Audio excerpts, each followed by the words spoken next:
Okay, starting time. Good afternoon. Welcome. We're glad you came to the first of a number of concurrent sessions, starting at 1:15:00. My name is Brent Chambers. I'm with Rivera, and I'm the moderator for today's session that's called Quality Matters. We're going to have three components to it. We're going to have, from an operational perspective, quality champions will tell their story. And then we'll have some presentation of the early results from the Ontario Determinants of Quality study. And then a presentation on the Seniors Quality Leap Initiative as the third phase of our afternoon.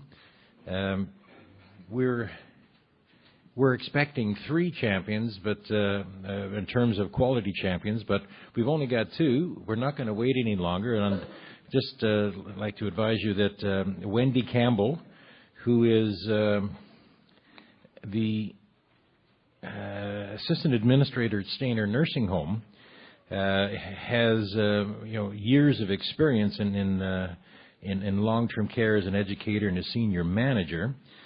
She has been certified through the Health Quality Ontario as a Lean Six Sigma Yellow Belt and continues as an educational consultant. Wendy is going to provide her presentation from their champion story from Stainer Nursing Home. Marg Toney is VP of Quality, Risk, and Clinical Innovation at Leisure World. Marg had advised me that David Cutler, as was his wont, he believed in long, intricate, and impossible to shorten job titles, and he was very successful in that. So Marg is going to share some of the operational stories and successes from Leisure World. And the third person that was to join us, Susan Schentel from Carefree, hasn't been able to join us yet, but if she is, we will be able to add her into the presentation. So, Wendy, you're going first.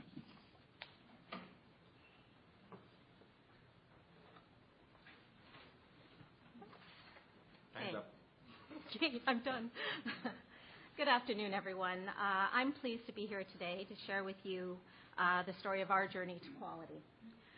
You may be asking yourself, Stainer. I do see some familiar faces who know where we're from, but for those of you who may not be aware of where the bustling metropolis is, that's where we are.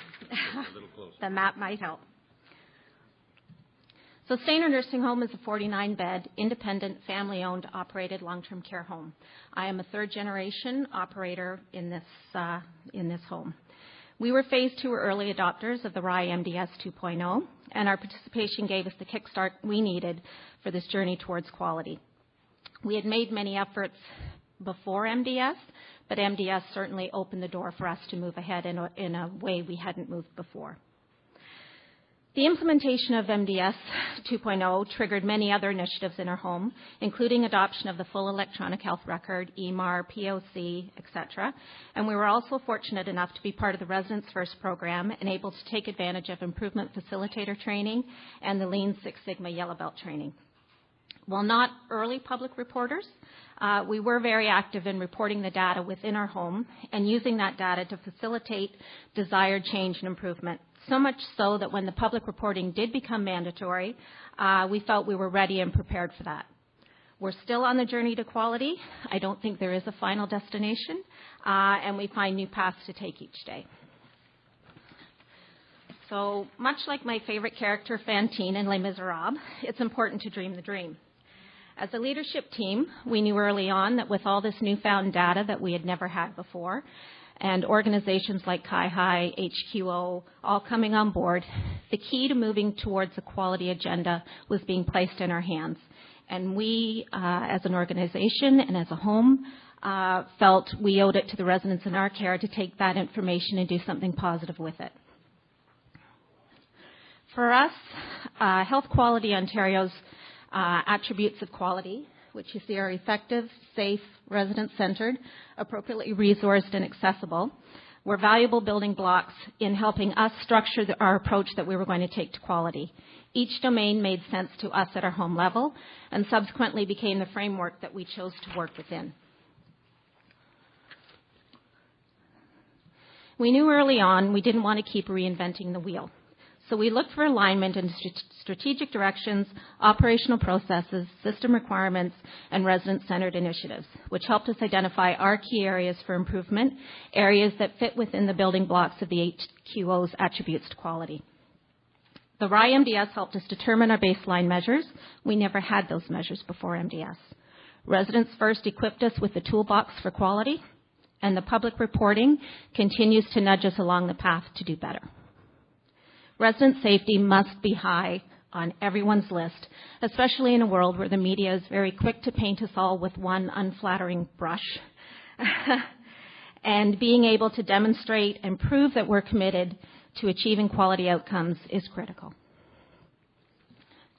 This is a Venn diagram that I just felt very clearly portrayed our approach to defining the quality agenda.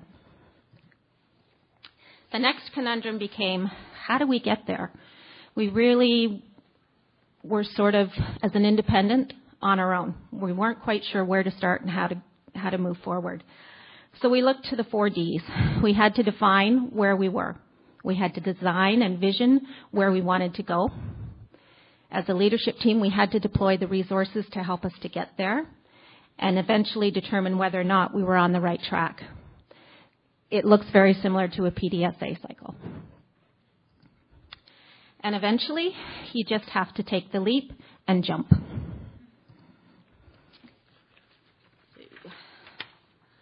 We looked at many of these questions when we were trying to determine what measures we would focus on, whether we would only focus on the publicly reported measures or would we include the myriad of other measures that now exist for us. While all measures matter, it's important not to lose sight of what is important at the end of the day to your home and to the residents. Quality of care impacts quality of life, but we can't focus only on the numbers and indicators. As much as I love to make charts and graphs and all of that, at the end of the day, you have to be out and talking to your residents, your families, and your staff. Meeting skin breakdown targets, falls, restraint targets, all of those things alone does not guarantee your home is a great place to live. Quality of care and quality of life measures both need attention and our focus. We had to look at how can our staff and our home meet those care and life needs. The tools to help us measure and improve upon the resident experience are part of our dream. Our home participated in the U of T Determinants of Quality study that Kevin is going to speak to, and approximately 50% of our staff took part in the research survey. The study states that there is evidence that leadership practices influence the ability of an organization to be innovative, facilitate change, and attain higher levels of performance. Our approach to leadership is based on a collaboration and, most importantly, teamwork, and we see the QI journey as a partnership with all team members. We know it's important to trust in the processes that we have and the individual and collective wisdom within the organization, regardless of staff position. As a leadership team, we needed to challenge the current processes as much as we thought we were good. Data proved that we maybe weren't so good as we thought. We need to inspire the shared vision. We needed to model the way and encourage others to get on board. And as much as leadership is important, and I think numerous speakers have spoken to that this morning, staff engagement and buy-in is critical. Without the right people on board, the quality journey could go either way.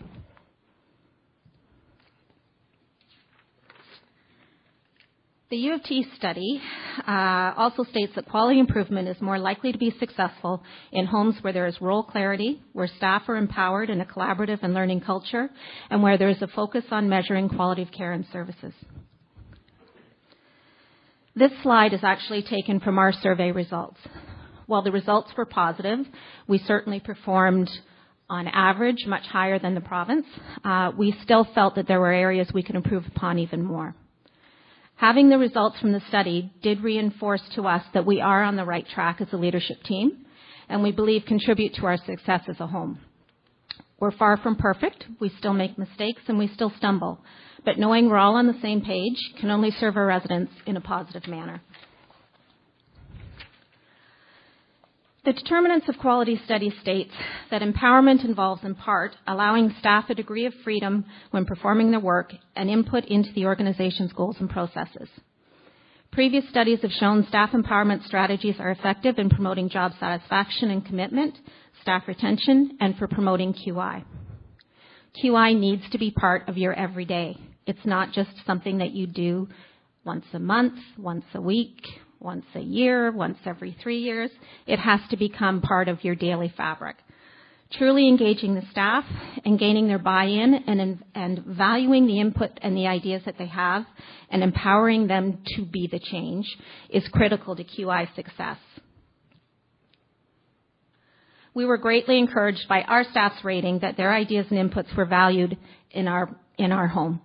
78% of the staff felt that their ideas and input were valued versus the 47% provincial average.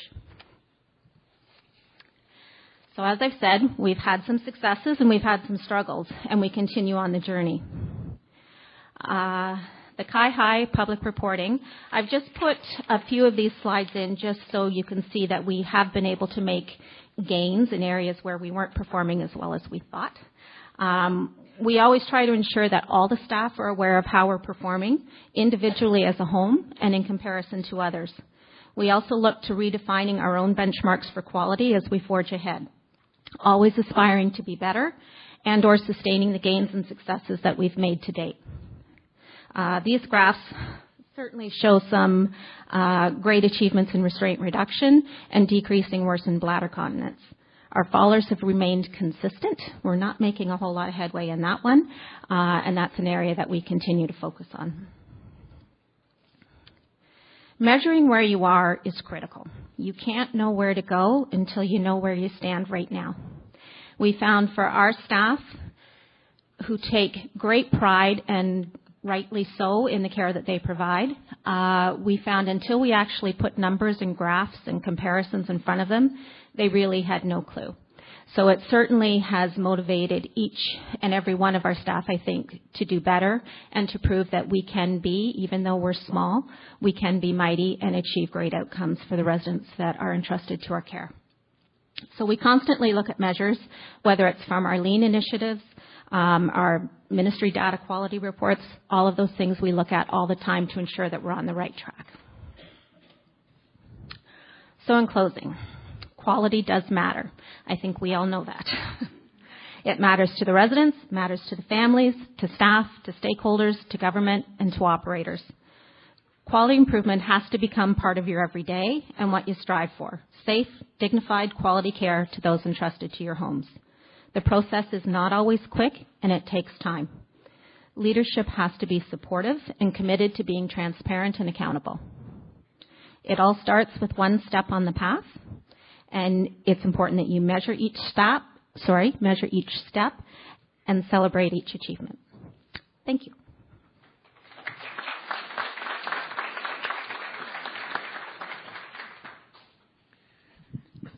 Excuse me. I noticed this room doesn't have a mic at the back. After Marg makes her presentation, then we will ask for questions from the floor because we've got sort of three related but separate topics for the afternoon.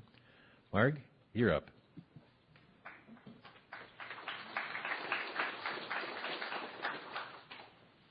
Good afternoon, everyone.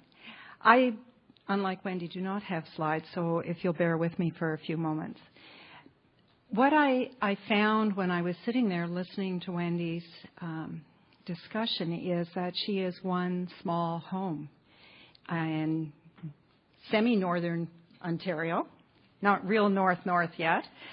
And here I am in front of you with representing Leisure World, which is a multi-organization. So we have 27 long-term care homes in Ontario.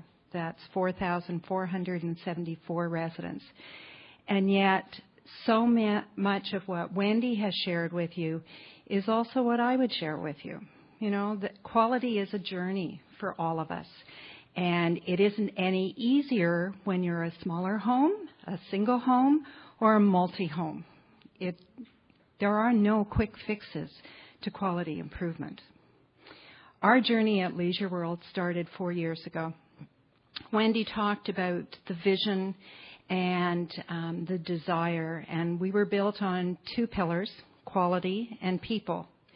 And from there, then, we went to our caring philosophy, and that was empowering voice and choice of our residents, embracing life stories, and engaging body, mind, and spirit. That meant that we had to listen to our residents and what they were telling us and listen to their stories.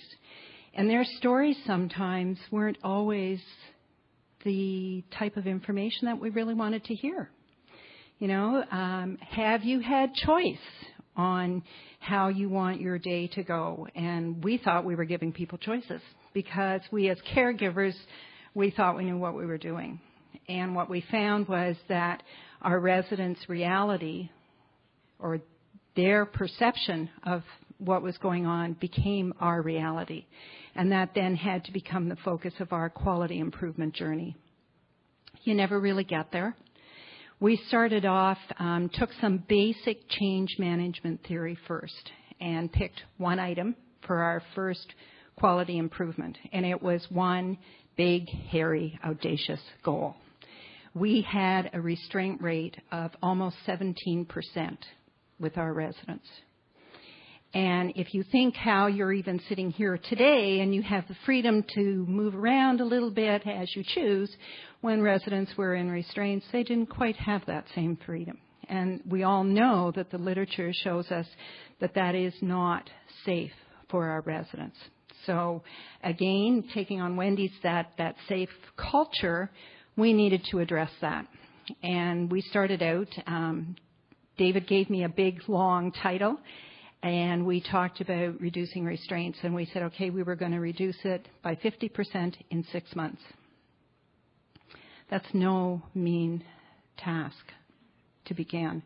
However, one of the things that showed us was, again, you get some people who get on that bandwagon really early. You take their energy. You talk about it every week, not every month, not every quarter, but every day and every week. So it's upmost in everybody's mind because it is a journey. When you're on a journey up to the cottage, you don't take your eye off the road for a moment. You have to keep your eye on the road constantly, and the same is with our quality journey. Leisure World is now in the 4th year of that journey with restraints, and we're at a restraint rate of under 1.5%. We have kept that on our journey. It's on every agenda of our Quality Council every single month because I'm afraid, as are our administrators, that we take our eye off that, we'll lose that, and that journey will be lost. So we need to keep our eye on that continuously for the safety of our residents. We had the opportunity with the public reporting to enroll 12 of our homes in the initial phase of public reporting with HQO. And at that same time had our directors of administration and some of our DOCs and staff attend the improvement facilitators courses with HQO. That was amazing for us. That really did set the tone because those individuals got excited. They saw the value of quality improvement and what it could mean for our residents' quality of life and the improvement of their lives. And they taught the rest of our homes quality improvement. So they weren't learning from us in corporate office. They learned from each other. And they started setting their own goals.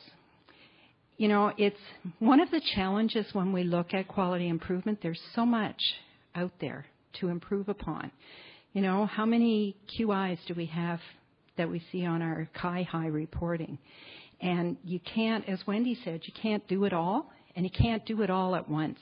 You have to focus on one or two at a time and very intentionally set goals. And yes, we need the data. My background is nursing.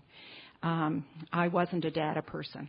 I got to tell you, I'm a data person because those outcomes now show us that we're moving so that over time you'll see some of those high charts as Wendy showed us, and those lines, those curves come down or they go up as they should as well. it's a journey, and our homes sustain that themselves now. We talk about it every month, and we set our goals. We get our baseline data. We'll collect data on something that we think might be an issue. We started last year and collected data on urinary tract infections across the organization, just to see if that's one of our issues. And then you start saying, okay, so we have an issue here. How are we going to correct it? What are we going to do about it? And how are we going to measure? How will we know that we've succeeded and we've made improvements? So I was asked today to give you a little snippet of our quality journey. I would suggest, though, that, Brent, we're not really champions of it. We're participants. And we're more journeymen than we are champions because we're continuing to learn. As Wendy said, you don't get it right the first time. We've been looking and trying to bring down falls and or injury for 3 years. And it's tough, I got to tell you. You know that if you've tried yourselves. It's a tough one to crack. There's a lot of different facets that impact that falls and injury. But, if you can do it for 1 or 2 residents, that's a little piece of success that allows us to go forward and to know that we can get some of those other answers. In closing, what I would share with you, one of the things that really impacted me on our quality journey, and as we talk at conferences like this or at OLTCA meetings, is that I have a sense that there's more sharing between organizations. I've been in long-term care for quite a number of years now, and there were people that I wouldn't ask for, how do you think about this, or how do you do that previously? We now do that, and we share tactics of how to improve care for our residents. And I think that overall, that's the biggest quality improvement journey we'll have, because then all of our residents all across Ontario will have a better quality of life. Thank you.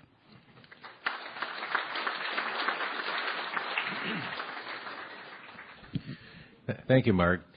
Before we open the floor for questions, the first 2 speakers, just like to build on a point that Marg made. Sharing is a very important part, because there's a little bit of share the competitive juices amongst the large chains, but you also share the passion or the commitment to improve quality. I can recall 3 years ago when Revera was setting its annual targets for quality indicators. And we were going to set the audaciously low, ambitious goal of incident falls 5%. No way we can do that. And we had all these reasons until Joanne Dykeman, our VP of Quality and Clinical Affairs, said, well, Leisure World's already doing it. Well, that was enough for us. Okay, we set our goals at 5%. And we're almost there, but it sounds like we've got a long way to go to catch up with you. So we're going to start comparing notes as to how you get them. So I think that's a lead-in to some of the questions you may want to have. It's as you start the path, first of all, it was just your gut said you're doing a good job. And then, 2 decades ago, it started in the United States. It said, in God we trust, everybody else bring data. So that we had to get good, comparable, accurate data. And then now we're tweaking it, and now we feel secure that we've gotten over most of the coding problems, and how we're performing is probably accurate. And now we dare to compare ourselves with others, not only in long-term care, but with Baycrest and with American long-term care facilities. We're maturing in our awareness of quality. There's no end result. It's a continuous journey. I'll stop talking. What questions do you have from the floor from Marg and Wendy? If you stand up, you have to shout loud, because I can't move this microphone down to you. I have a question for Marg. You said that you had a decrease in usage restraints from approximately 17% to 1%. What were the balancing measures that you used to achieve that outcome? That's a really good question. Sorry. I'm the moderator here. I'm in charge. Thanks. That's a really good question. Sometimes ignorance is bliss. When we started out, we didn't even look at the balancing measures. we were intent. But when I look back retrospectively, we ensured that we had a good process in place so that people just weren't going and removing restraints. We needed to make sure that we had conversations with family members. One home, very innovative, did a video for family members and had it on a continuous reel. And we had some other homes that said, oh, we can't. We can't take off our restraints because our residents are different and we need those. And so, you know, you have different things along that way. It was a very structured of how you go about removing them. What other opportunities could you have to put in place? Physio assessment. Physio is paramount to that, and so is your mobility provider. And sometimes it was removing for short periods of time. Other times we found, you know what, that resident had been in a restraint for years and no longer required it. What balancing measure do you need for something like that? So there really was, there's a whole checklist. We made it more difficult to put a restraint on. And I make no apology for that. It should be difficult to put a restraint on a resident. And that made us really take time to assess and to try other alternatives.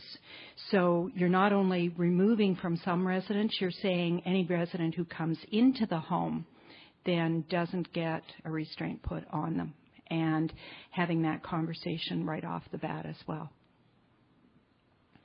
Hi, my lunch friend. I'm just going to add our 2 cents. I showed on our graph about our falls that we really hadn't made much movement in our fallers. But you noticed that our restraints went way down and we had no subsequent increase in fallers, which we assumed would happen, and it didn't. So I'll take some credit for the fallers.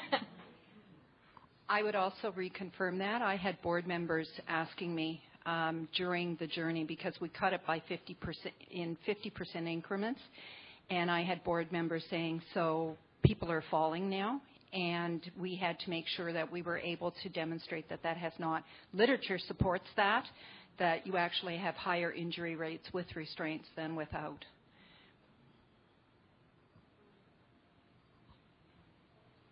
Any other questions from the floor?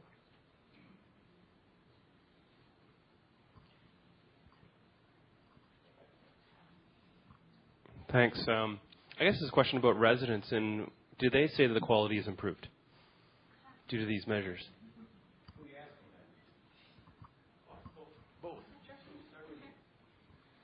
We certainly promote our measures regularly. They're posted. Our main QI board is obviously upstairs, but we certainly have quality on the agenda at our residence council. We were able to speak to them about the initiatives that were going on, particularly one of the residents' first initiatives we had done with the LEAN program. It had nothing to do with publicly reported indicators, but it was a process that was becoming very frustrating to the staff and the residents in our home, and it seemed something so simple, but it was our nourishment pass. So we did a huge 4-month LEAN initiative on that, and certainly put the voice of the customer at the top. We surveyed, we interviewed, we made charts, we made graphs, we did numerous PDSA cycles. At the end of the day, on a nourishment pass alone, which there were 3 passes a day, as most of you in the sector know, and we saved 1,736 hours of PSW time that was devoted back to frontline resident care. So the residents did reap the reward, and they do see the value of the efforts being made. So once again, even though we don't always do things exactly the same way,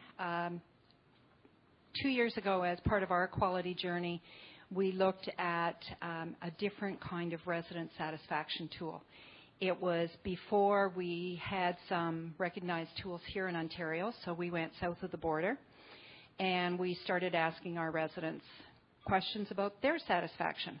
So our overall satisfaction has increased over those 2 years. One in particular, our quality of food initially was at 47%. And we started looking at our menu process, and I think a lot of you can identify, you draw up your menus for the year, you get resident approval, you might have a little bit of taste testing once in a while. Well, we put that process on its keister, and we started out with asking residents what they would like and taste testing before we ever had the menus built. And we built the menus upon their voice, because remember, one of our philosophies is empowering voice and choice. And we thought that because, two things you can depend on satisfaction results: lost laundry, right? And quality of food. And so we took one and said, we're going to tackle this. And over the past year then, our food quality corporately has gone from that 47 to 73%. So statistically, don't ask me about any of that. I'm concerned about the resident and their voice at the table, and they're telling me they're more satisfied with their food.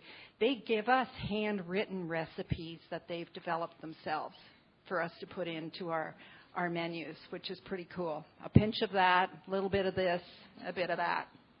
Really neat stuff.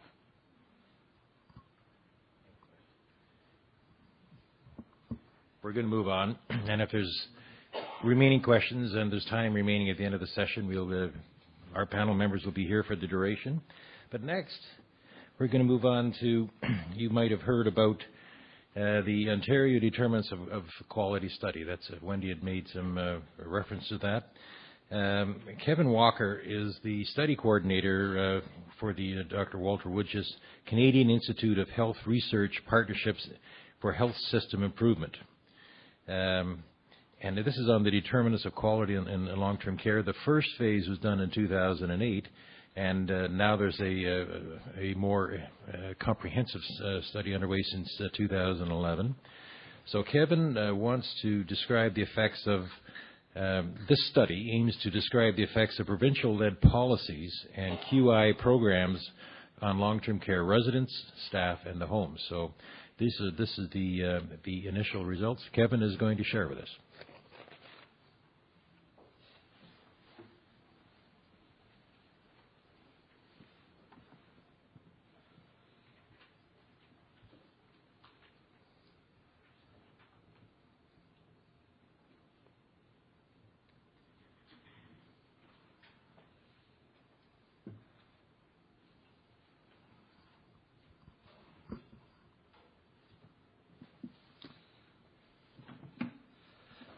Thank you very much for the introduction, and thank you all for attending this session. I am Kevin Walker from the Institute of Health Policy Management Evaluation, and I am the study coordinator for the Determinants of Quality in Ontario Long-Term Care Homes research project that I'm sure many of you are familiar with. So the principal investigator for this study is Dr. Walter Woodge's, and it's been financed by the Canadian Institutes of Health Research and Health Quality Ontario. So, as Brent said, this is a Partnerships for Health System Improvement study. So this means that the project is in partnership with researchers from the University of Toronto, as well as decision makers from a variety of organizations. So from the Ministry of Health and Long-Term Care, Health Quality Ontario, ONUS, OLTCA, as well as other stakeholders from OARC, Concerned Friends, and the Seniors Health Knowledge Network. So over the last decade, there's been an unprecedented amount of attention paid to improving the quality in Ontario's long-term care homes. And we've just heard from two organizations about their home-level successes, quality improvement successes. It is the aim of our research study to take a bit of a broader perspective and evaluate the impact of three system-level approaches to improving quality in Ontario's long-term care homes. So these system-level approaches are the Long-Term Care Homes Act, as well as Health Quality Ontario's public reporting and Residents First programs. So with my presentation today, I hope to introduce some preliminary results of this analysis on some staff, direct care staff reported quality measures from 62 long-term care homes in Ontario. So I said the first provincial level approach to improving quality that we're going to talk about is the Long-Term Care Homes Act. I'm sure most of you are aware, but this came into force July of 2010 and replaced the 3 previous acts that governed long-term care in Ontario. This act governs the requirements related to resident care services and admissions, as well as home operations, funding and licensing, and the compliance and inspections process. So inspections ensure compliance with the minimum standards that are set by the Act and the accompanying regulations, but lack the incentives to encourage excellence. So these are like this approach is probably or expected to only limit the number of low quality homes. So the second approach to improving quality that we're looking at with this study is the public reporting program from Health Quality Ontario. This program was also initiated in 2010 and was initially a voluntary program with 73 participating homes in the first wave. So it is now mandatory, but for 2 years there were additional 203 homes that volunteered for the program. So individual home results are accessible on Health Quality Ontario's website and include 4 measures, one of falls, incontinence, pressure ulcers, and restraint use. So public reporting is a market-based approach meant to inform consumers about the quality of long-term care and thereby indirectly pressuring homes to improve their quality in order to attract consumers. But reporting itself is not prescriptive on how to go about actually improving the quality within your homes. So the third approach to improving quality that we're looking at is Health Quality Ontario's Residents First program. And this is prescriptive on how to go about improving quality. It advocates for a continuous quality improvement methodology and a sharing of clinical best practices amongst participants. So there are different components to Residents First. They range from a leading quality, which is a sort of a not very intensive one-day program for senior management in long-term care, as well as some more intense programs facilitating improvement and the Learning Collaboratively program. There are concerns that these voluntary programs, H2O's voluntary programs, would, such as this and the public reporting, would be most attractive to homes that are already providing high-quality care, and this would create even greater quality gaps amongst have and have-not homes. So in 2010, there was an unprecedented amount of change to Ontario's long-term care system, but there are questions that remain as to the effectiveness of these changes in improving quality in Ontario's long-term care homes. With our program of research, we hope to address some of these questions, and with the remaining time today, I'm going to focus on 2 of these, and these were there baseline differences in the quality of homes that volunteered or subsequently volunteered for Health Quality Ontario's public reporting and Residents First programs? And the second question is, were there changes in quality, and are these specific to participation in Health Quality Ontario's public reporting and Residents First programs, sort of a pre-post comparison? So to answer these questions, we're going to look at results from 2 staff workplace experience surveys that we conducted, one in 2009 and one in 2011, before and after the implementation of these programs. So these surveys included 5 measures of quality that follow the Malcolm Baldrige National Quality Award criteria. These criteria have been used in the U.S. to identify high-quality organizations in multiple industries, including healthcare. So high-quality organizations are characterized based on their leadership, their performance improvement systems, their focus on their customers, engagement of their workforce, and the quality of the work environment. These measures have been shown to be determinant of quality in long-term care and are believed to be intermediaries between the relationship, or intermediaries of the relationship between the external quality improvement programs and resident outcomes, high-quality resident outcomes. So this slide just gives a visual of the survey timeline. So staff from 72 randomly selected long-term care homes were surveyed in 2009 prior to the implementation of these initiatives. And then we again surveyed staff from long-term care homes in 2011 and the beginning of 2012. And we surveyed, there was a larger sample in 2011, but the analysis today will focus on the 62 homes that had participated previously as well.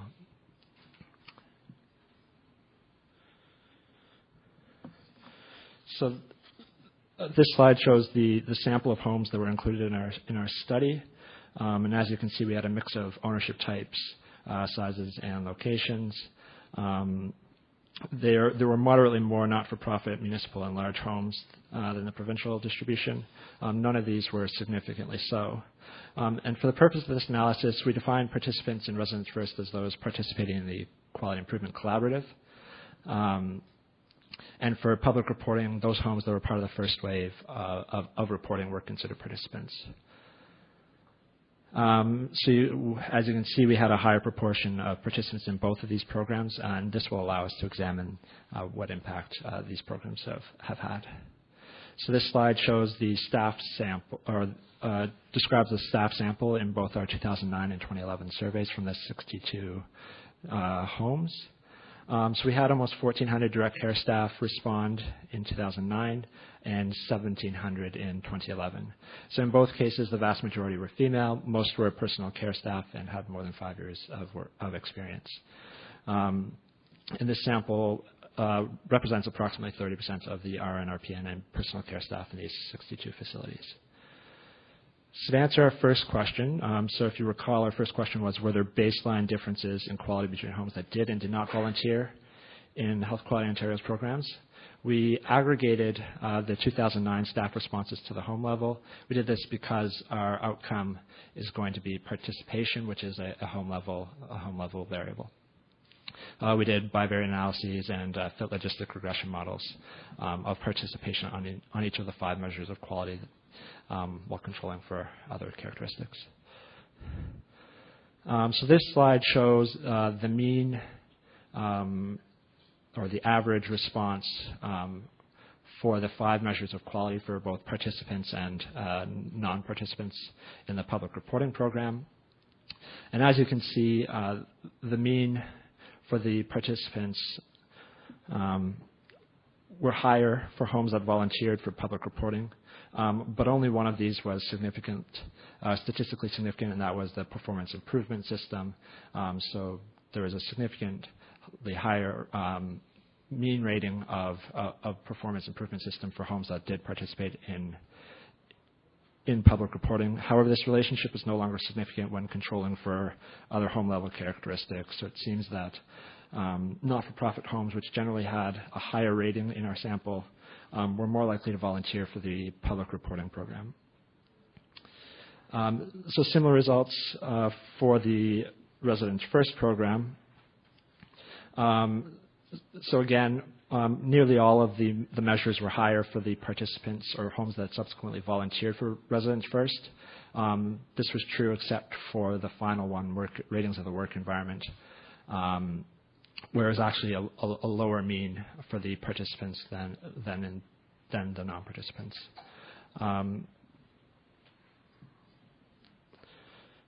So in summary, the bivariate analysis revealed a trend towards higher quality homes volunteering for H2O's programs, though relationships were not generally statistically significant. Multivariate logistic models revealed no significant differences in baseline between participants and non-participants. And not-for-profit and urban homes were more likely to volunteer for these programs.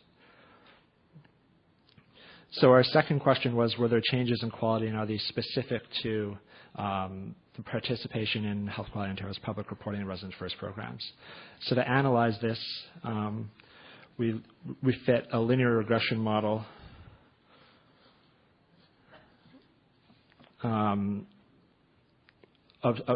fit linear regression models of staff-reported quality on a series of dummy variables that represented time and participation in H2O's programs, as well as the interaction between these two, while controlling for a variety of other home and staff characteristics. So this will allow us to, so the interaction between time and participation is what we're going to, it is the indication of whether the change is specific to these programs. Unfortunately, because the long-term care home, so everybody was subject to the Long-Term Care Homes Act, we can't measure the change that is specific to this initiative because there isn't a control group. So this table is slightly complicated, but I'll try and get through it as best possible. So this table is showing the regression coefficients for the linear models for each of the quality measures. So the second column presents the regression coefficients for the change overall from 2009 to 2011, and then the last two columns present the regression coefficients for the incremental change in quality specific to public reporting and residents first. So, for example, the model estimates that a 0.056 point increase in leadership, that there was a 0.056 point increase in leadership from 2009 to 2011 on the 5-point scale that this measure was measured on. So the direction of change overall from 2009 to 2011 and the change specific to public reporting varied for the different quality measures, and none of these were significant.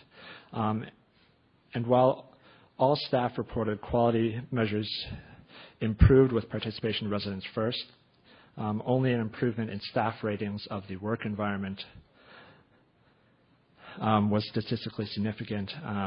But this result may just be regression to the mean, because if you recall, the baseline levels of this were lower in the participants in residents first, or the homes that subsequently volunteered for residents first.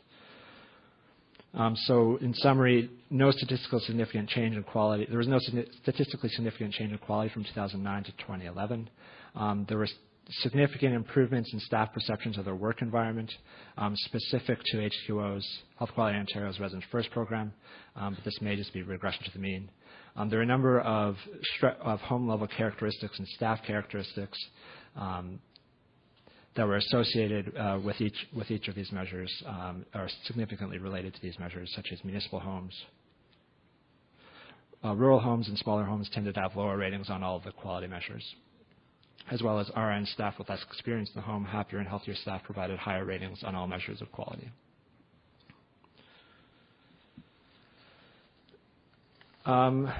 So we didn't find very many statistical significant differences between homes that did and did not participate in these programs. So it appears that there are a few changes. So one might conclude that these programs aren't being very effective, but I don't think we're at a place to do that. So it does not necessarily mean that these programs won't or haven't resulted in improved quality. There's a school of thought that these programs take time to be implemented and for changes to occur, so that perhaps if we surveyed again later that these changes would be significant. There's also evidence from the U.S. that these programs, such as the public reporting, will result in changes only in the specific measures that are targeted by these programs. So if you are trying to improve, or if you public report on falls, you might see a change in this measure, but there is no spillover effect into overall quality. So we will reserve judgment as to the effectiveness of these programs until we are able to link these data with our senior management survey, which is wrapped up, as well as, most importantly, the resident-level clinical outcomes, which we are in the process of getting linked to this data.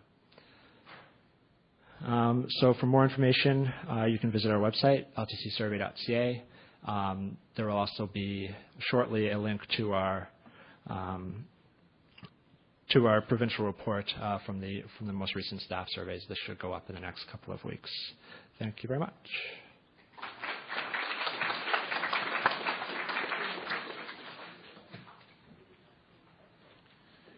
Thank you, Kevin. If there's questions from the floor, or if you want clarification or elaboration, Kevin, he has a microphone, and you have a microphone. What questions do you have?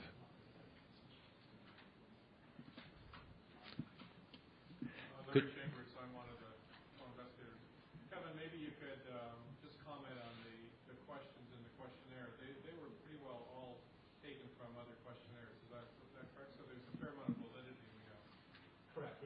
sorry, I forgot to mention that. Yes, they. Yeah.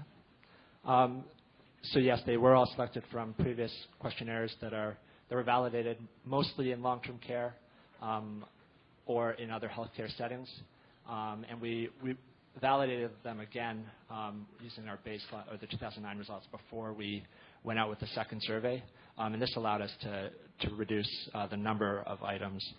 So those that weren't performing very well, so the questions that weren't performing very well from the 2009 survey, we were able to. We decided to drop those based on our own validation of these measures.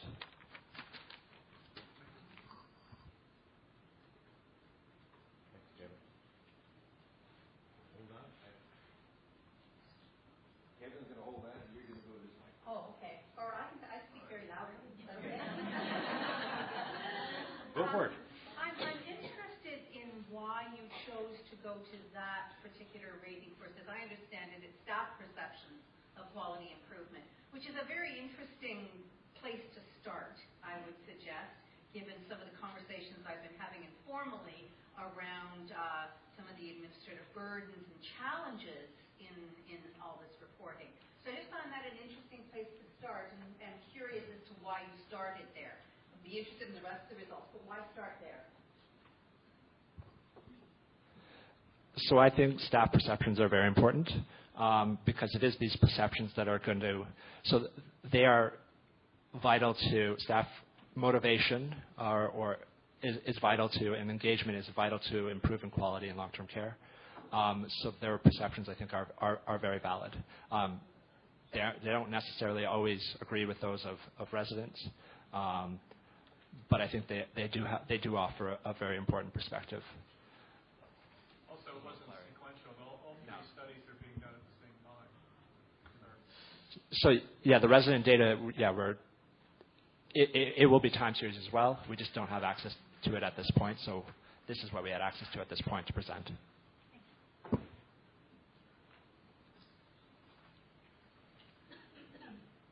Further questions of Kevin? Clarification? Are we ready for segment 3 of our afternoon session? Thank you, Kevin. There was yes. So we've had quality champions from an operational perspective. The Ontario Determinants of Quality study, and there's been another major initiative underway, the Seniors Quality Leap Initiative. And this afternoon we have two speakers who are very well known to the long-term care and the research and the data community. Karima Velji is currently Vice President of Clinical and Residential Programs and Chief Nursing Executive at Baycrest. She had a similar dual role prior at Toronto Rehab Institute. Karima is on a number of cross appointments, is very involved in research and education, has cross appointments at the University of Toronto's Faculty of Nursing, but also a number of cross appointments at universities across Canada and internationally. Her personal and professional interests lie, there's quite a list of them.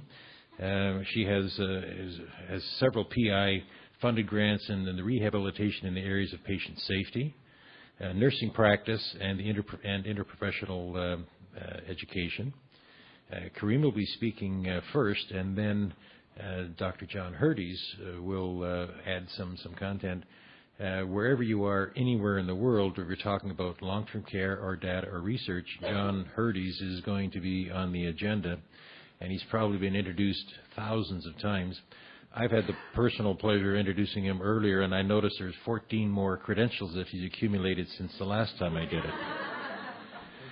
But he is the guru of one of the inter-RAI, how far it's come and where it's going, is one of the founding stimuli behind the innovation and development of this is John Hurdes, and we're very lucky to have him as a Canadian-based asset, and we're very lucky to have him here this afternoon. So John and Karima are going to give us an overview of the Seniors Quality Leap Initiative. Karima.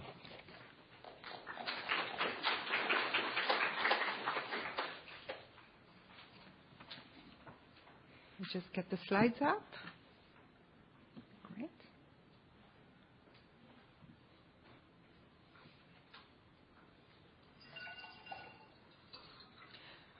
While we are getting the slides up, I'll start. Good afternoon, everyone.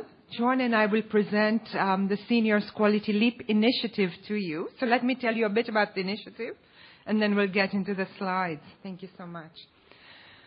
This initiative was born about less than 2 years ago. There is an organization called the Community of Excellence in Health Governance that approached Baycrest. Baycrest is a large geriatric health campus in the north end of Toronto. And we were approached by this group and were asked to consider leading a collaborative effort in the area of seniors care. Some of you may know that there is a sister collaborative in acute care that's being led by the Ottawa Hospital, by Jack Kitts.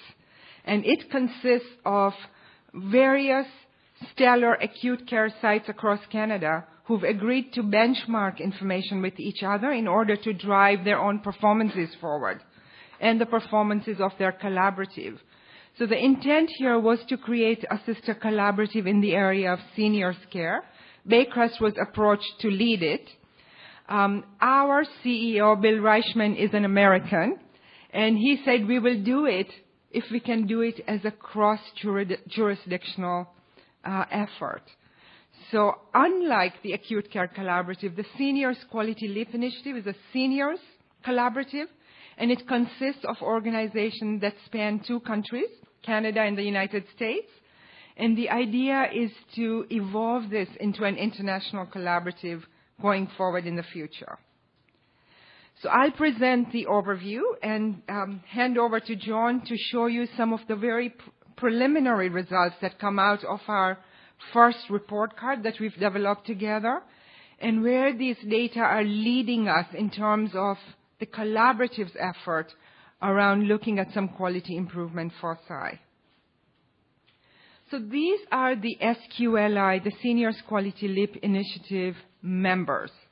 There are 12 members, 6 in Canada and 6 in the United States. So Baycrest leads the collaborative, but the intent here very much is each organization has a key leadership role to play in enabling the movement of this collaborative forward. I won't name all the sites, but the way the sites were chosen were, number one, they should be associated with their academic health science centers, so with universities and their teaching organizations. And then we added into the collaborative's complement some large multi-site sites like Rivera, and also a smaller home. So the York Center in New Brunswick, for example, was added because of its affiliation with its university. But we wanted the collaborative to be representing the array of types of sites you would see in the long-term care complement or environment. It wasn't a scientific process. The intent here was, who do we know really more instinctively, organically, who's putting a lot of effort in the area of quality improvement, who've built a robust infrastructure in their own organization? Who do we have some collaborations with? And how can a small community come together of sites with the idea that over time this would evolve and increase over time? But we really wanted to start off as a small group and prove ourselves and create some proofs of concepts. So these are the various logos of the sites, and what I wanted to illustrate here for you is, other than the 12 members who sit in the collaborative, there are key strategic partners who are crucial to enable the success of this collaborative. And the 2 I'll highlight for us today are Interi. So John's group We could not do the work of this collaborative without the scholars supporting the work of the collaborative. The data quality issues, how you create a collaborative report card together, what sort of considerations you must give to the data you're observing in a scholarly fashion. That thinking is very much led by John and his group at Interi. And the other group I'll highlight for us as a strategic partner is Sky-High. Sky-High was instrumental to us as a collaborative. It helped us resolve some incredulous issues that we had to resolve around comparing data between the two jurisdictions. And then the whole path of sharing data between jurisdictions and between provinces and between the states in the United States was not an easy path to maneuver. There are various legal and privacy considerations that have to be taken into account. I think we all became mini lawyers in the process of determining the data quality agreements. And Sky-High masterfully, Natalie Damiano and her group masterfully showed us that path or led us down the appropriate ways of doing this within the collaborative. This is the purpose of the collaborative. It's kind of elegant and simple. We hope that through the development of a shared performance report card, we will improve the outcomes in each organization's performance, and then while determining how we will share our best practices with each other and from one senior setting to the other. I will highlight for us that at this point we have chosen to focus the work of the collaborative on residential long-term care sector setting. And the reason being is we have a common set of data that exists in residential long-term care, which is a great pivot point then to jump off from. We wanted to start with places where the data already exists and that they are common data to look at. The idea, though, over time is as we evolve this collaborative and other sites join, the vision is that this could become a true seniors quality leap initiative, enabling us to look at data beyond a particular sector and really following people's experiences through the continuum of care. These are our objectives. We want to adopt and develop indicators that are validated, replicable, and sustainable. And as I said, we want to start with where the data already exists. And we have a robust database that exists in Canada and in the United States and in some other parts of the world, the Inter-IMDS database. So it's a great place to start. The idea, though, being over time, as we get more sophisticated, we would influence the work of people like John to develop even more new generation indicators and indicators that really matter to the populations that we serve. That we would develop a quality report card. We would benchmark our performance with each other. And some of us spoke about the competitive spirit. That very much is alive and well in this collaborative. The idea here is if I look at Rivera's performance and find that they are performing a restraint rate that's 0%, and we are not at Baycrest, how do I get to where Rivera is? And vice versa. So we look at each of our performances very deeply and say, okay, so Moore's Life was able to get their antipsychotic drug use down to 9%. And Ontario sits at 30%. How do we get to the level of the performance of the highest performing site within the collaborative? And then undertake and report on joint quality initiatives. And John will show us some of the quality improvement potentials within the data that we've seen in our first report card. But clearly the variation between the sites is clear to see. It exists in the field. It's unbelievable that we serve similar populations across the sector, but the variation in our data, the quality data, is significant. And certainly amongst the 12 sites, it's illustrative of the system issue. It's unimaginable. How can you have falls rates that vary from such and such percent with such wide ranges for each and every quality improvement indicator that we see. And by the way, we do examine risk-adjusted indicators.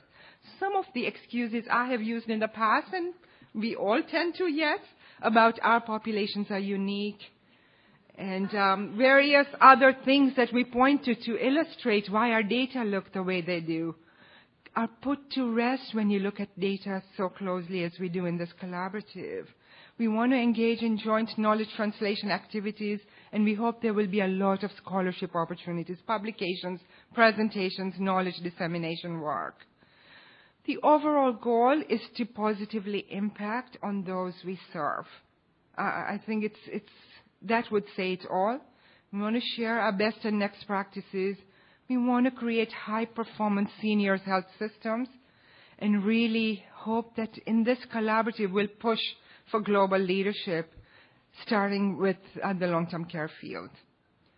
This is a busy slide. What I wanted to illustrate for you are some key enablers to make a collaborative work. So we really took some of our lessons from the acute care collaborative. Jack Kitts and his group were beautiful. They invited us to their collaborative meetings and illustrated for us their strengths, but also their lessons learned. So we took that away and created some rhythms around our collaborative that are tending to work really well. So first and foremost, there should be a structure that enables the work of the collaborative. There is a proper governance structure in place with a steering committee that consists of the CEOs of the 12 participating organizations and the strategic partners. And then we have a working group that I lead underneath that steering group that meets on a monthly basis, that consists of the vice presidents or people who are responsible for quality and patient care in their organizations and their respective leaders of quality. So those individuals meet on a monthly basis and do the nitty-gritty work, if you will, of the collaborative. And our strategic partners, John and others, are right by our side. First of all, taking a lot of the weight off our shoulders in terms of the work around the data, but also guiding us in the right way to move the collaborative forward. The other person I will highlight for you, I don't think she's in the room today, but she's at the conference, is Simone Falconer. She is our project coordinator. Until this becomes a day job for someone, it's not going to fly. So we've made this a day job for a project coordinator, and I can't ask for a better project coordinator. She has taken this and she runs with it. And does she ever put my and other feet to the fire to just keep us moving? One of the lessons the Acute Care Collaborative taught us early on is you better show value of this collaborative early on. Create results quickly. Otherwise, you will lose the interest of the 12 sites who've agreed to participate, because people are busy and we all have 100 things on our plates. So this thing has to demonstrate value right from the word go. This is our critical path. I won't go through it in detail. We've started off our work in the beginning, as we started off as a collaborative, storming, norming, and doing the various things that groups need to do.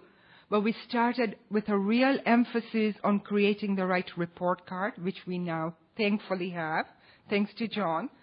And then our future work going forward will be the beautiful quality improvement work, learning from each other, taking the best and next practices in our various facilities and adapting them for the collaborative sites. These are our various accomplishments so far. So we have a report card. We hope to see this report card on a quarterly cycle, so it never escapes. It's constantly in front of us. We've worked through the data comparability between the MDS2 that's used here in Canada and 3 in the United States. So we've resolved some of those issues and come out of that path. And we've dealt with the data compatibility issues as well. As I said, the cross-province, state, international border data flow, the legal path that we had to follow. We could write stories about that. So we have beautiful data sharing agreements that are now in place. Secondary analysis have been conducted on our data, and we've delineated now some beginning quality improvement initiatives. It's very important that when you create a collaborative, that the meetings are not so frequent that we get tired of them, but people do meet. So most of our meetings are by phone, and now we've decided twice a year there will be face-to-face meetings. We've had 3 face-to-face meetings that rotate between the collaborative sites, so you get to see in person how a certain site is functioning, what the culture feels like, and so on and so forth. So you really learn on the ground. With that, I'm going to hand over to John, who will show us the report card. Great. Thanks so much, Karima. This really is a very exciting project for us to be involved in from the Inter-I group. If we were to think about what we want to achieve with all the work that we've done to develop these instruments, develop things like quality indicators and clinical applications for them, what the Senior Quality Leap Initiative group is doing is really a clear manifestation of what we would hope to see happen. Data are gathered as part of normal clinical practice. We look at them to inform decision-making about driving quality improvement, and we work in a collaborative manner through benchmarking. So it really is, in many ways, a huge part of our vision of what we would want to achieve with the kinds of information solutions that Inter-I has developed for different sectors, including long-term care. And we see it as a model that can really be implemented cross-jurisdictionally and internationally. And I've got to say a huge amount of the credit goes to Karima's leadership. She's been really amazing to work with. She's a real driving force, a real visionary, and has been a very exciting partner for us to work with from the Inter-I point of view. What I'm going to do is in some ways focus a little bit on the technical bits to try to sort of then give you a sense of what we're doing with that to inform quality improvement. If we look at the quality indicators that we have available that we sort of chose as priority areas for the LEAP initiative, you see that we chose some in terms of improvements in outcome status, some related to decline in things like mid-loss ADLs or behavior, some around things like prevalence of conditions like pressure ulcers or events like falls, and others that are more process measures. This was sort of our starting point of where we thought we would look in the group before we sort of narrowed it down to more specific quality indicators. If we think about things like the Ontario Health Quality Report, I mean, the reality for us today in Ontario and many other jurisdictions is that we are publicly reporting on quality indicators. And when we look at things like falls, we actually see tremendous heterogeneity across the sector. So there are some homes who have fall rates below 5%, others that have fall rates well above 30%. And even if we look from the 10th to the 90th percentile, the range is somewhere 8% to 19%. Pretty substantial variability. But variability is interesting. It, in part might be a function of error, but it may also tell us about what's possible. So if I'm at this home with a 19% rate of falls, one of the things I can know from this graph is even if I go down to the best 10%, it is possible to have a rate of 8.5%. That's sort of an interesting thing to know, that somehow some home has gotten to that level of performance. What's also interesting, because of work that CIHI does nationally, is that we can start to get information in Canada across jurisdictions. So we can see what the variation is in Ontario homes compared to BC homes, Manitoba homes, and as other jurisdictions start to implement more, we can do cross-provincial comparisons. And looking outside your jurisdiction is also important to do, because if we were to look in the Ontario homes compared to British Columbia, we see that when we're looking at the 10th percentile, that BC homes do yet a bit better than Ontario homes. So it's always good to sort of speak to somebody else. Look outside your immediate neighborhood. You may learn things about yourself that you didn't know about. But notice also this idea of heterogeneity is a pretty common thing, this variability between jurisdictions. Newfoundland is still a small sample size at this point. This graph only has the first 7 homes that participate. I would say by next year, the rollout will be complete enough in Newfoundland to really get a stable sense of variability in that jurisdiction. So if we were to think about a perfect world, and let's say the Senior Quality Leap Initiative, did miracles, Karima is accepting her Nobel Prize for the leadership in this area, probably this is the kind of graph that we would see at this point. a starting point is you want some kind of a reference population to look at. What's your metric of knowing where you fit? In this case, we're using the 20th to 80th percentile median rates with Massachusetts data, just as a convenience reference point. We could have used any of these data from Canadian provinces, but it basically says at the starting point, what's the range between 20 and 80th percentile? The other thing that we see here is we see performance of different organizations at the start point. So this organization is at the 30% rate, this organization is at the 10% rate. If we use this gray area as a boundary, we're probably up toward the not so good end of the distribution here, but we also have homes that are at the good end.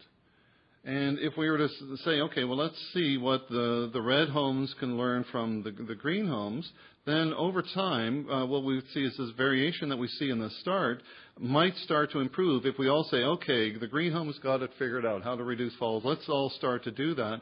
Where you want to end up in an ideal world is where there's little variation between the homes in the initiative and everybody's doing better than the industry standard. That's, if magic happened, that would be the graph that represents magic. I don't know that we're necessarily going to get there right away, but this is really the idea, is to say, we'll accept variation at the start. We'll find who the industry leaders they are, or at least the collaborative leaders are. We'll learn from them what they've done well. We'll adopt those practices, and then we'll monitor to see can we get to those best practices over time. So then we have to decide, well, what are the quality indicators that we're interested in? And I'm just going to show you the raw initial rates that we've got from these different quality indicators. So this is the quality indicators as they were before they were seen by the LEAP initiative groups. And they're actually a little bit longitudinal, so this initial part is stretched out. We've got a couple quarters of data. But, no LEAP initiative has been enacted yet where best practices were applied to the data yet. So I want to show you a couple of the quality indicators that we've decided to prioritize. Falls is one of them, but I also want to talk a little bit about some of the technical details of these quality indicators. So the definitions are always based on data that are readily available from the inter-eye assessment. You have to define a numerator. So in this case, we're looking at people who fell in the last 30 days on the reassessment that was done later on. The denominator was everybody who had an assessment at the start point previously. We risk adjusted at the person level on a whole bunch of factors. So problems with locomotion, problems with transferring, wandering issues, cognitive impairment, age differences. PSI is sort of a complicated medical complexity measure. So we look at all person-level attributes and risk adjust for those. But we also do facility-level stratification. In this case, we're using the RUG-3 case mix index to differentiate facilities at the facility level. And then, so we're basically standardizing populations first and then risk adjust with individual level covariates. So there's really three levels, at least, of risk adjustment. One in the definition of the numerator and denominator, who counts, what counts and who's eligible to be considered, person-level covariate adjustment, and then organization-level adjustment. So it's quite fancy and sophisticated, but these are the national standards now adopted by CIHI. So we chose QIs that CIHI has accepted for national reporting. And this is what we see among the homes in the LEAP initiative. So this is over 3 different time periods that we do not, this is, before we started to do anything about it. So it's not going to be that idealized graph that I showed you. But if we look at something like falls, within this group of highfalutin academic affiliated organizations, we get rates of as much as 25%, but we've got one organization that's around 12% and then ended up around 8%. So the organization in blue, whoever they are, and we don't really care who they are for our purposes here, has got some interesting things probably to learn from most people, but it sort of focuses the attention on the purple organization here to talk about, why were you low to begin with, and why has your rate continued to go down after we've adjusted for all these other differences that Karima mentioned are potential excuses in a previous life. The mood indicator looks at people who've gotten worse in terms of depressive symptoms, and so we use the depression rating scale from the REI, and then we look at everybody who did not have the maximal value of the scale on the previous assessment. We exclude comatose patients, of course, because you probably are not going to see a lot of mood change there, and we have a more limited set of risk adjusters from the research that we did. And what we see here is tremendous variability in mood, from as high as 25% to as low as decline rates around 2 to 3%. But even if we ignore that one, we got another organization at 5%, another organization around the 10% range as well. So quite a bit of variation and lots of interesting questions to be asked of. Is there something really different going on here in these homes that we can generalize to improve that aspect of quality of life, depressive symptoms? Antipsychotics is an interesting one. This is one that gets a lot of attention in the literature, gets a lot of media attention as well. And, the general sense is that we need to be careful about how we use these drugs. So we're looking at antipsychotic use being present in the absence of a condition that one would normally associate with potential use for. So things like schizophrenia, Huntington's, or the presence of indications of hallucinations.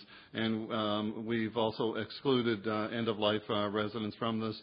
We got a bunch of risk adjusters for it so that we can at least account for some things that would naturally lead to variation in the baseline rates of these. And again, do facility-level stratification in the RUG CMI. And look what we get. We get rates as high as 40, 35%. A couple of three organizations at a 35% rate, and then there's this organization who is at a 10% rate. Hugely different from everybody else. And so, one of the things that's exciting about this initiative is that when you're trying to look for examples of leadership and ways to change quality, you have the opportunity to learn from others. The thing that's maybe more nerve-wracking than exciting in this is if you're in this purple organization, you want to be sure that you're here because you really did something, that it's not because you're not doing such a great job with your assessments or you're misreporting stuff, because the spotlight suddenly zooms over to you. And so everybody who's at this high rate started asking questions of, what did you guys do? And it turned out that this is definitely real. They had a major initiative to drive down antipsychotic use. It was as impressive an initiative as described earlier by folks from Rivera around restraint use. They pulled out all the stops to bring this down, and so this is a real initiative that can be learned from. And then the last example is around worsened behavior. So, we know that behavioral issues are of interest in many jurisdictions. It's certainly high on the list of priorities within the Ontario context. So we looked at the rates of worsening of behavior using the various measures of aggressive behavior on the REI instrument. And again, we see lots and lots of variability. From as high as in the 13% range to several clustering around the 5% range. So in all of these cases, there's room to move. Each of these organizations have an opportunity to improve, and what we see is organizations that are performing better than the industry standard that we can learn from with this. We've chosen this set of indicators reasonably purposefully in the sense that, they don't cluster statistically if you were to do a cluster analysis, but conceptually they sort of hang together. We worry about the effect of psychotropic medications on falls. We don't want to see overuse of antipsychotics, but we also worry about can we manage behavior effectively, and managing depressive mood is an important priority in long-term care. And so in many ways, these are all pieces on the board we want to move together simultaneously in terms of quality, and it remains a manageable task in terms of the set of indicators and not overwhelming everybody with doing 50 completely unrelated things. So I'll stop there and we'll be happy to take questions.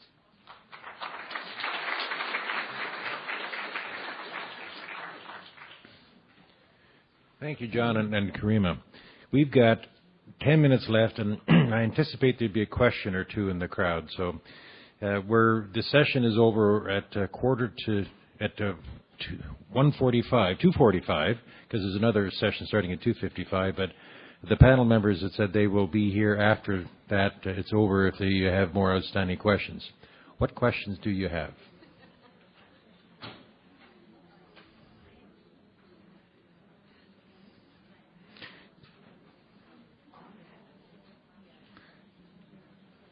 There being none, we don't have to go until 2:45.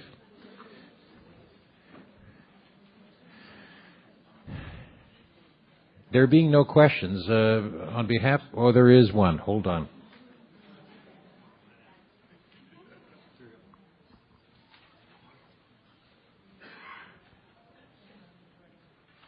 So I'm sorry if I missed it, but the best practices for long-term care homes, is there a time frame that you're expecting them to be released?